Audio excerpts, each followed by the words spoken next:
Ребята, снова вас приветствую на канале Великий Манипулятор. Сегодня, как и обещал, с вами будет снова встреча.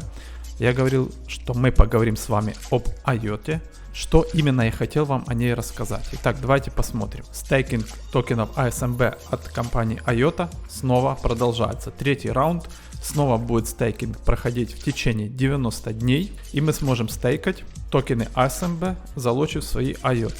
Итак, что они здесь нам предлагают? Как мы здесь можем прочитать, что 29 июня последует 90-дневный период ставок, в течение которого участвующий держатель токенов IOTA получит вознаграждение за ставки. То есть 90-дневный снова будет у нас стейкинг с завтрашнего дня, с 29 июля начнется.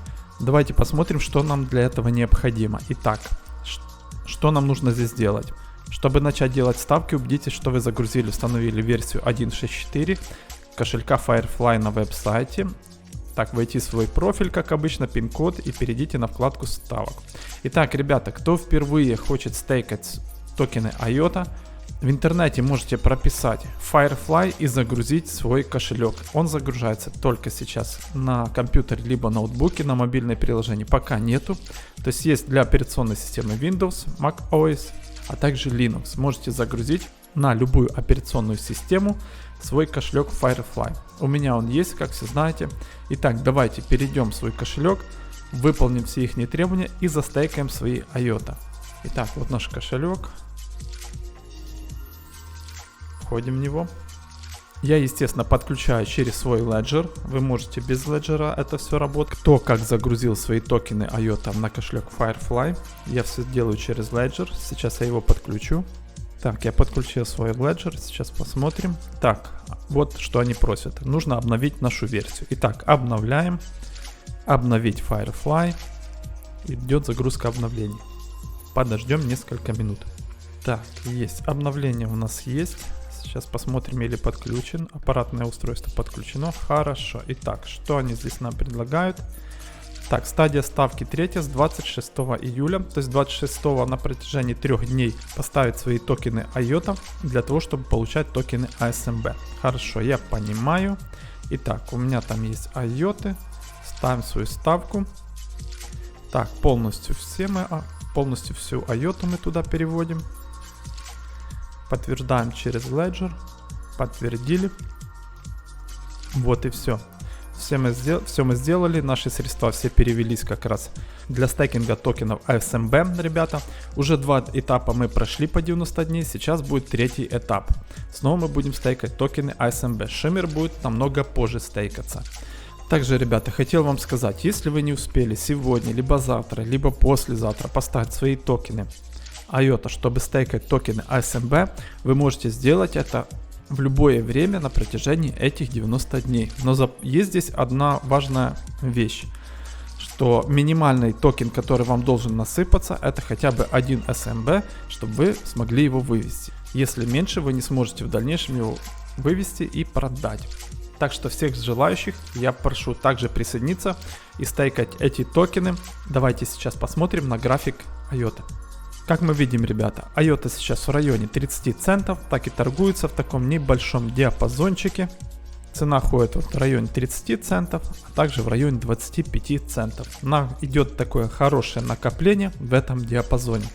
Поэтому, кто новенький, ребята, не пожалейте, там около $300, положите 1000 токенов IOTA на кошелек Firefly и начните стейкать токены ASMB. Поверьте мне на слово, что если вы это сделаете, вы в будущем ни о чем не пожалеете.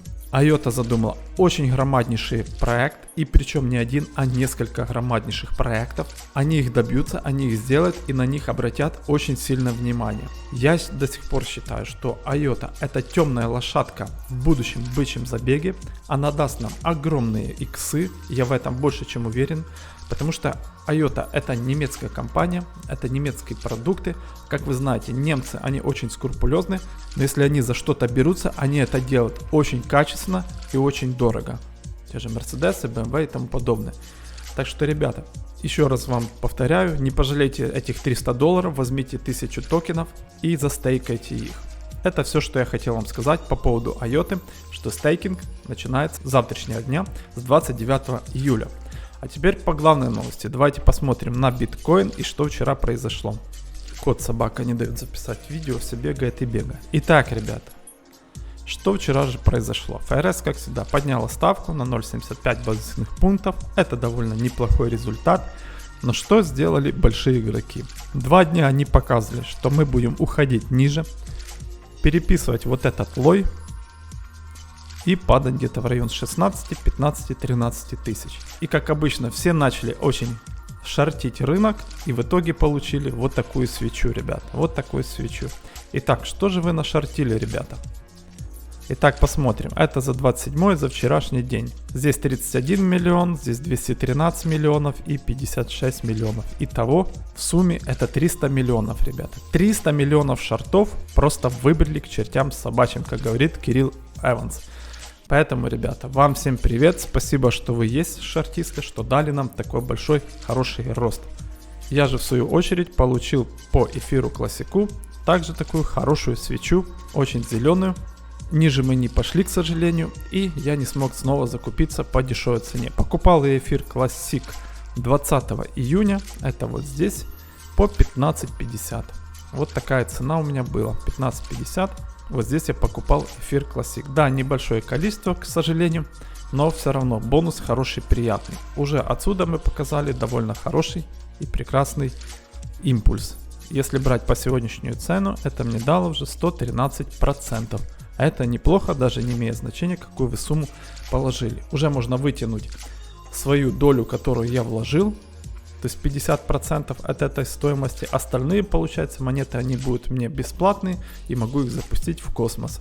Но этого делать я пока не буду. Я буду ждать коррекцию. И буду смотреть, как будет эфир Classic подходить к этим уровням. Если будет, как обычно, как я говорил, будет корректироваться вниз, я его продам. И закуплюсь ниже на ту сумму, на которую я продам вот здесь, к примеру.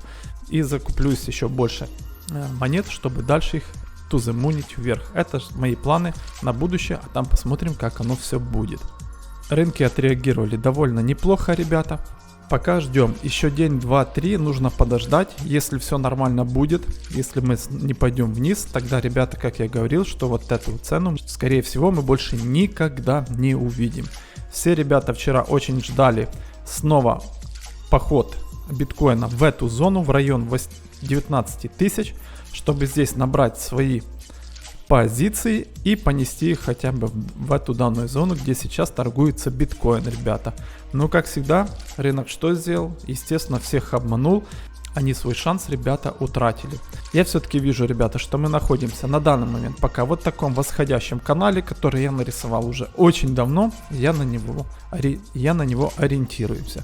Мы вернулись в этот диапазон очень такой хороший, который берет свое начало еще, как я говорил в прошлом видео, в конце 2020 года. Вот здесь мы также накапливались, имели такие небольшие уровни. Чем дольше здесь мы простоим, ребята, тем лучше будет для нас. Будет для нас еще такая хорошая зона поддержки в будущем. Что же в итоге, ребята, произошло? А произошло, ребята, все так же, как и раньше. Как я и говорил раньше, ребята, что рынок, он довольно фрактален. Итак, давайте посмотрим сейчас все вместе. Что же произошло вчера? Это лой дна 2019 года, ребята, 18-19 год.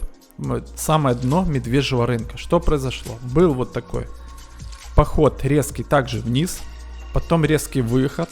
Здесь проторговались, показывали, что мы снова идем вниз, типа идем вниз, но на самом деле мы вышли сюда. Еще одна проторговочка. Все думали, что мы снова будем переписывать лой, но в итоге произошел вот такой вынос, проторговка, вынос и пошли дальше вот в этом диапазоне. Вот так произошло с биткоином.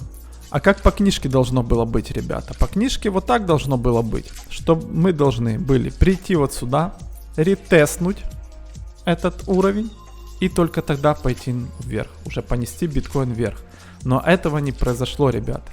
Не закупились в данную ракету и не получили свои уже хотя бы небольшие там иксы, 20-30%. На некоторых альткоинах можно было 100 и больше заработать, но они провтыкали, как я и говорил.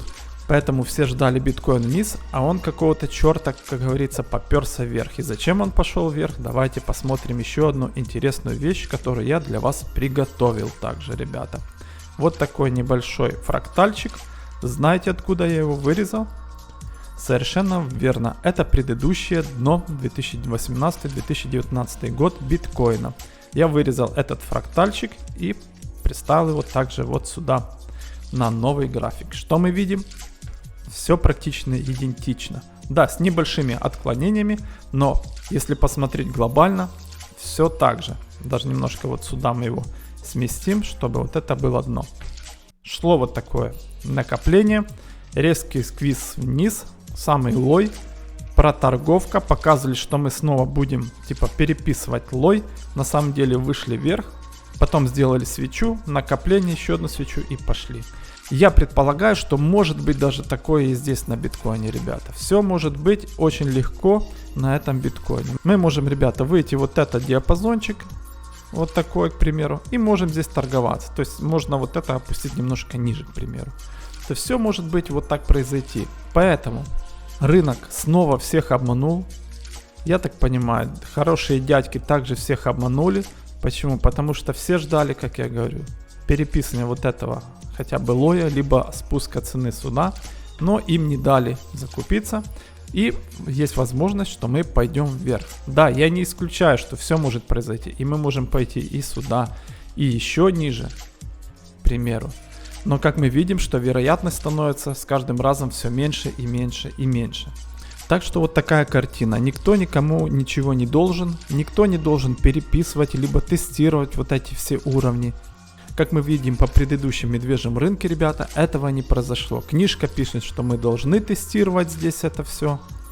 А мы можем его и не оттестировать вообще.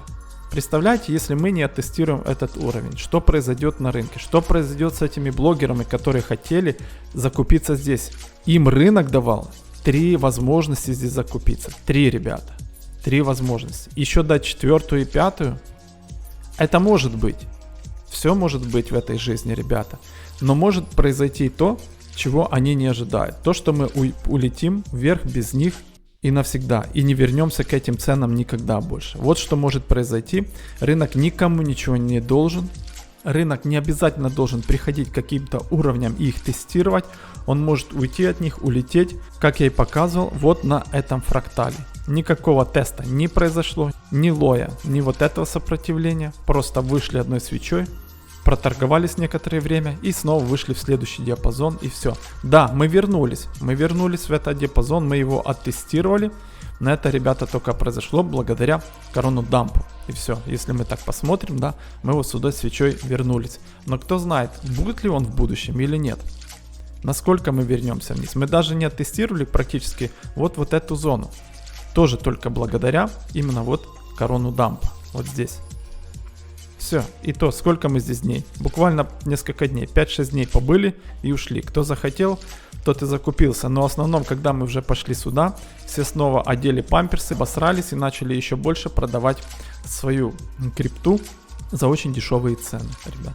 Да, говорил очень известный блогер, не нужно искать дно. Если все индикаторы вам уже показывали 98-95% уже находитесь на дне, нужно уже свой набирать портфель. Какие уже у блогеров в основном были 2 варианта. Это, во-первых, если мы вернемся в зону, закупиться вот здесь на часть своего портфеля, а остальную часть, ребята, они планировали закупаться намного ниже. То есть основные там альткоины, биткоин, эфир и тому подобное. А теперь у меня вопрос, ребята. А если будет вот такой фрактал, и он повторится? 3-й вариант у вас есть, господа? Есть ли у вас 3-й план, если мы не вернемся даже переписывать вот эти лои? Что вы будете дальше делать? В итоге вы можете не закупиться вот здесь, что скорее вероятно. Вы не закупились вот здесь, а можете набирать тогда свои позиции вот здесь. Представьте, поэтому не угадывайте дно.